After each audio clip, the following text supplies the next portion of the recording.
कि अब अगर आप हमारे घर में घुस के मारेंगे ना हमें, तो हम आपके घर में तो नहीं घुस सकते, आपके पास टैंकी और बंदूकें हैं, लेकिन हम आपके घर के अंदर की बातें आपको बताएंगे और ये भी बताएंगे कि किसकी बीवी ने किसको क्यों गोली मारी और उसके पीछे कौन जनरल रानी थी। समझ आ गई है ना मैं क्या कह रहा हूं? अब अगर आइंदा किसी सहाबी के घर में घुस के तुमने उस पर तशद्दुद किया, हम बताएंगे कि तुम्हें तुम्हारी बीवी ने गोली क्यों मारी। बस इतना ही बताना था। जर्नलिस्ट जो हैं उनकी आवाज़ को दबाने की कोशिश की जा रही है। कुछ दिन पहले हमारे एक जो मीडिया कोलीग हैं असद तूर, उनके घर में घुसकर उनको जिस तरह से मारा पीटा गया और उसके बाद हमने वो तस्वीरें भी देखी और हमने वो सारी न्यूज़ भी चेक की और आपको भी दिखाई। डूइंग्स पे बोले थे तो उनके घर में घुस के उनको मारा गया और उनकी पिटाई हुई और उन्होंने इल्जाम लगाया कि आईएसआई ने ये काम कराया है। तो इनके सपोर्ट में एक प्रोटेस्ट किया सारे जर्नलिस्टों ने। वहां पे हामिद मीर ने ये बात खोली कि हमारे मुंह ना खुलवाओ, तुम लोगों के कारनामे हमें पता है। और फिर इन्होंने आईएसआई के चीफ जनरल फैज हमीद की ये स्टोरी बताई। क्या आज का पाकिस्तान, आज की हुकूमत पाकिस्तान को एक वैसे ही डिक्टेटर के दौर में ले जाने की कोशिश कर रहा है? क्योंकि पाकिस्तान में एक मीडिया डेवलपमेंट 2021 ऑर्डिनेंस के नाम से एक ऑर्डिनेंस लाया जा रहा है, जिसमें जो उसके बेसिक फीचर्स हैं वो यही बता रहे हैं कि हम पाकिस्तान को शुमाली कोरिया बनाने जा रहे हैं। हम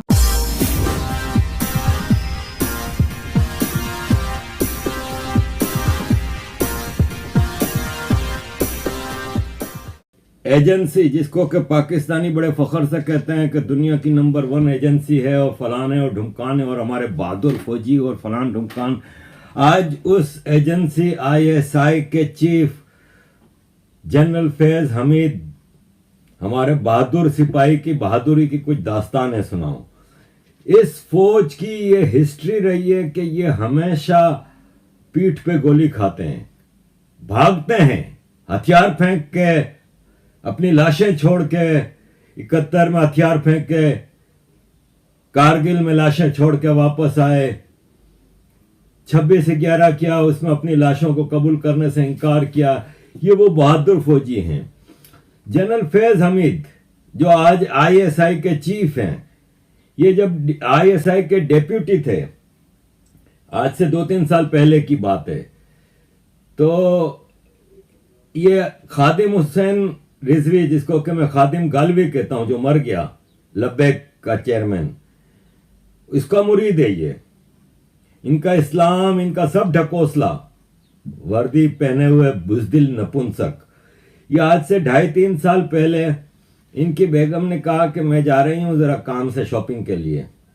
शॉपिंग के लिए गई, इन्होंने अपनी माशूका को बुला लिया एक फार्म हाउस पे। इनके तो बड़ी प्रॉपर्टियां होती हैं ना, तो इस्लामाबाद के पास इनका एक फार्म हाउस था, वहां पे अपनी माशूका को बुला लिया। माशूका के साथ रंग रलियां मना रहे थे, बेगम को किसी ने खबर कर दी। बेगम साहिबा पहुंची फार्म हाउस पे। जब वो कमरे में दाखिल हुई तो देखा कि बहादुर फौजी की वर्दी है वो टेबल पे पड़ी हुई है, साथ में सर्विस रिवॉल्वर पड़ा हुआ है। वो बहादुर फौजी बगैर कपड़ों के लेटे हुए थे एक खातून के साथ, जिनका मैं बाद में तारुफ कराता हूं। जनरल फैज हमीद की बीवी ने सर्विस रिवॉल्वर इनका उठा लिया और उनकी तरफ ताका, तो जैसे ये भागे थे ना कारगिल से, वैसे ये भागने लगे नंगे। तो इनकी बेगम ने इनको गोली ताक दी, जो गोली इनके कूले पे लगी, बम जो कहते हैं ना पीछे पुष्ट पे, कमर के नीचले हिस्से पे, और ये वहीं लंबे हो गए। बाद में इनका इलाज हुआ और बेगम से माफी तलाफी करके जैसे तैसे इन्होंने जान छोड़ाई। यह है जी कहानी, ये मैं नहीं कह रहा, ये पाकिस्तान के टॉप के एंकर हामिद मीर ने कहा। हामिद मीर ने ये कब कहा? असद अली तूर एक जर्नलिस्ट है जिसने कुछ आर्मी की रॉन्ग डूइंग्स के खिलाफ पूरा पाकिस्तान चिल्ला उठाए। कुछ रॉन्ग डूइंग्स पे बोले थे तो उनके घर में घुस के उनको मारा गया और उनकी पिटाई हुई, और उन्होंने इल्जाम लगाया कि आईएसआई ने ये काम कराया है। तो इनके सपोर्ट में एक प्रोटेस्ट किया सारे जर्नलिस्टों ने। वहां पे हामिद मीर ने ये बात खोली कि हमारे मुंह ना खुलवाओ, तुम लोगों के कारनामे हमें पता है। और फिर इन्होंने आईएसआई के चीफ जनरल फैज हमीद की ये स्टोरी बताई।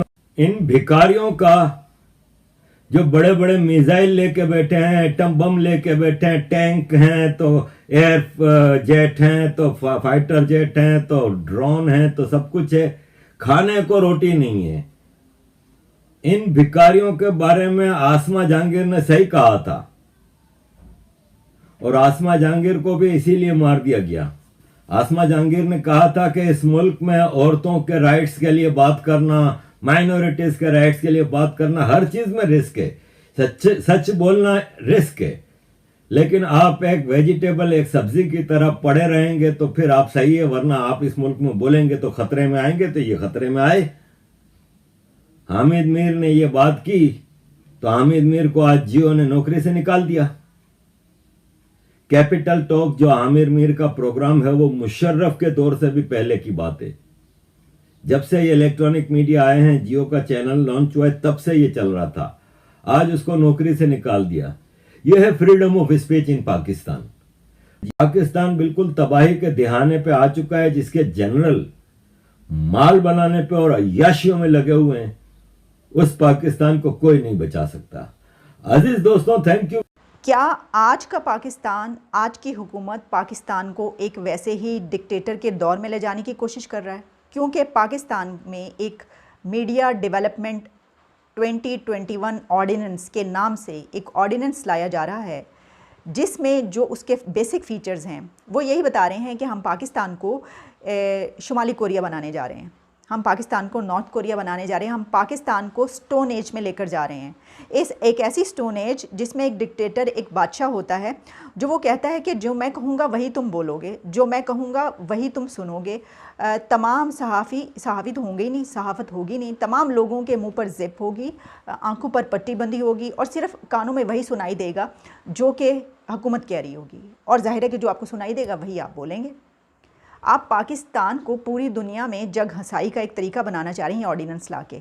आपको इस ऑर्डिनेंस के मैं बेसिक फ़ीचर्स बताती हूँ, और लेकिन ये फ़ीचर्स पर आने से पहले एक उसकी भी बात कर ली जाए कि आज जो एक नया वाक़या, एक उसी की कड़ी पहले की, मैंने अपना पिछला एक वीलॉग किया था, उस वीलॉग पर जिस तरीके से मुझे थ्रेट्स आए, जिस तरीके से मुझे थ्रेड किया गया, मेरे ख़िलाफ़ जो है वो ज़ुबान इस्तेमाल की, ना सिर्फ कमेंट्स में बल्कि बहुत सारे लोग जो हैं वो मुझे ट्रेटर, गद्दार और रॉ का एजेंट और इसके अलावा पता नहीं क्या क्या कहते रहे। तो उनका भी मैं जवाब दूंगी, लेकिन वो आखिर में।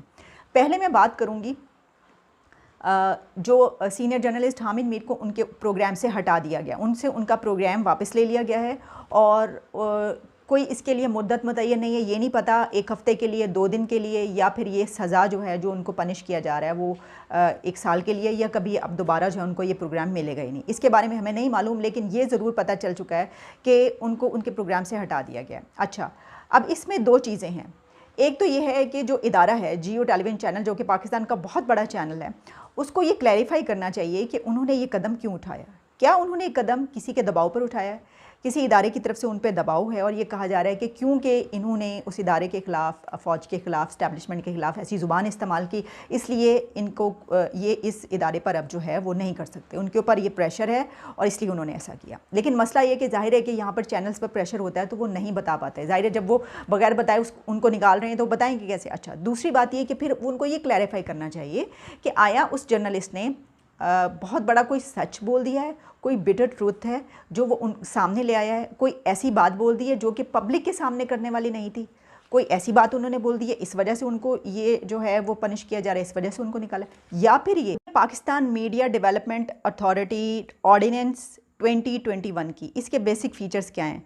सबसे पहले तो ये जान लीजिए कि आप किसी भी तरह से जो है वो सहाफ़त में मौजूद हैं और आप आपका कोई यूट्यूब चैनल है, आपका कोई वेब चैनल है, कोई फेसबुक पर आपका चैनल मौजूद है, आप कोई अखबार निकालते हैं, आपके कोई मैगज़ीन निकालते हैं, आप नेटफ्लिक्स के हवाले से जो है आपका मीडिया है, कुछ भी है, तो ये ऑर्डिनेंस आपके ऊपर लागू होता है।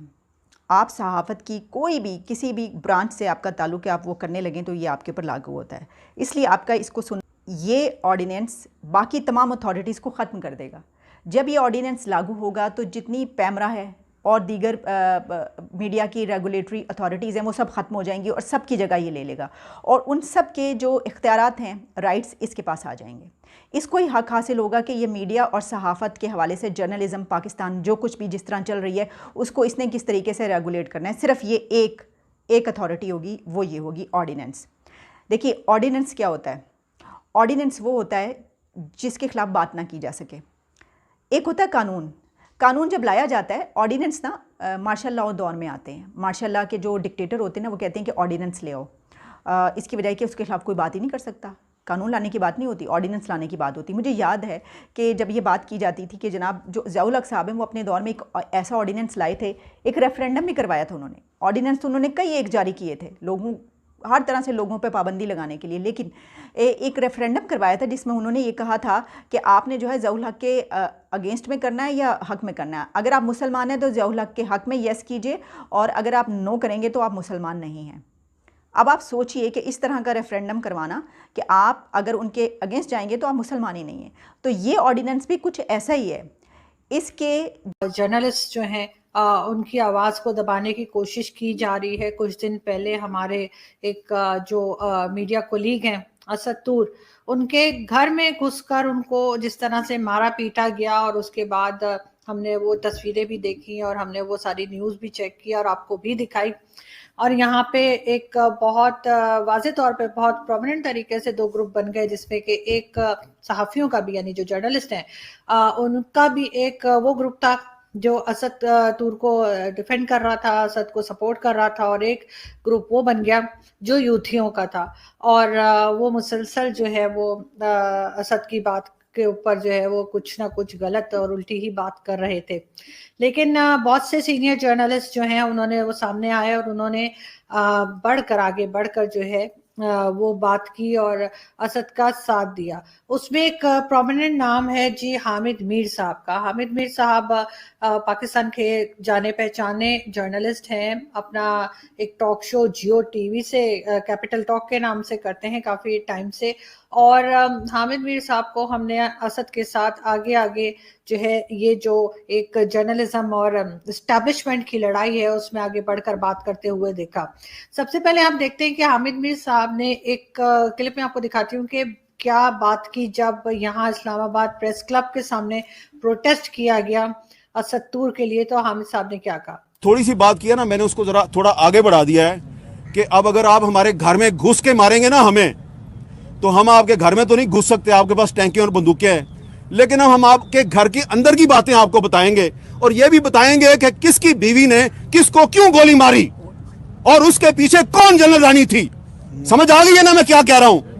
अब अगर आइंदा किसी सहाबी के घर में घुस के तुमने उस पर तशद्दुद किया, हम बताएंगे कि तुम्हें तुम्हारी बीवी ने गोली क्यों मारी। बस इतना ही बताना था।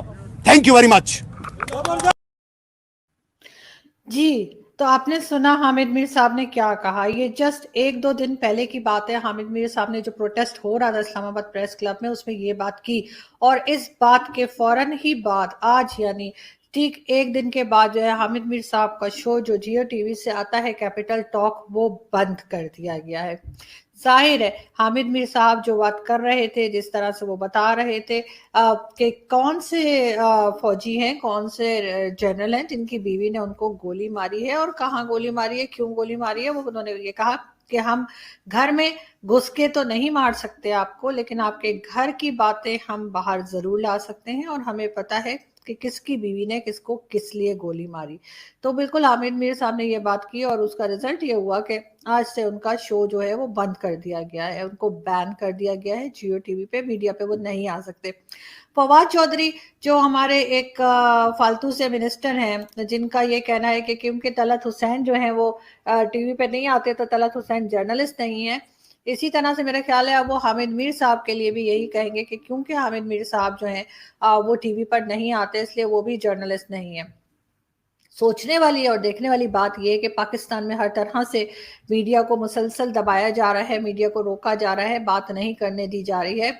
अब ये मारपीट पे भी उतर आए हैं और जिसका स्पिन का बस चलता है, अगर कोई किसी चैनल के साथ अभी भी काम कर रहा है तो ये जाकर उस चैनल के ओनर को इतना ज़्यादा प्रेशराइज करते हैं कि उनको उस एंकर का या उस जर्नलिस्ट का शो बंद करना पड़ जाता है।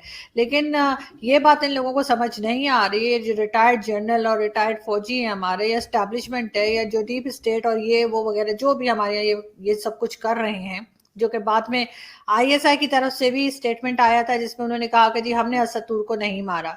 अगर आपने असद तूर को नहीं मारा तो फिर किसने मारा है? इसलिए कि अभी तक तो रिकॉर्ड यही बताते हैं कि जर्नलिस्ट के ऊपर जब भी हमले हुए हैं, जर्नलिस्ट के ऊपर जब भी अटैक्स किए गए हैं, मारा गया है, चाहे जान से मारा गया हो या वैसे ही उठा के ले गए हो या हाथ पांव तोड़ के छोड़ दिया हो, तो उसमें हर बार हम यही देखते हैं कि एजेंसीज का ही हाथ होता है। तो अभी कौन कैसे मान ले कि जो असद के साथ हुआ है उसमें एजेंसीज इन्वॉल्व नहीं है। अभी आपने हामिद मीर साहब का क्लिप देखा, वो बिल्कुल बात कर रहे थे कि किस तरह से ये फौजी जो हैं, ये जो हमारे रिटायर्ड जर्नल्स हैं, जो हमारी एजेंसीज हैं, ये जर्नलिस्ट के ऊपर किस तरह से टॉर्चर कर रहे हैं, घर में घुस के मार रहे हैं। और अब इस बात की सजा के तौर पर कि हामिद मीर साहब ने ये बात खुलेआम क्यों कही, अब इन्होंने हामिद मीर साहब का जो टॉक शो था, जो डिबेट वो किया करते थे, जियो टीवी पे करते हैं बल्कि, उसके ऊपर बैन लगा दिया है। और अब हम एज अ जर्नलिस्ट, जितने जर्नलिस्ट हम हामिद मीर साहब के साथ खड़े हैं, हामिद मीर साहब के लिए आवाज़ उठाएंगे और बोलते रहेंगे। जिसको भी आप लोगों ने मारना है मार दें, जिसको आपने उठा के ले जाना है उठा के ले जाएं, जिसके ऊपर टॉर्चर करना है टॉर्चर कर दें, और किसी को अगर आप टीवी चैनल से हटा सकते हैं तो वो भी करके देख लें। लेकिन अब जो है वो लोग डिफरेंट किस्म के लोग आ गए हैं और एक अलग ही माइंडसेट बन गया है। लोगों को अब समझ आ गई है कि असल में हो क्या रहा है मुल्क में।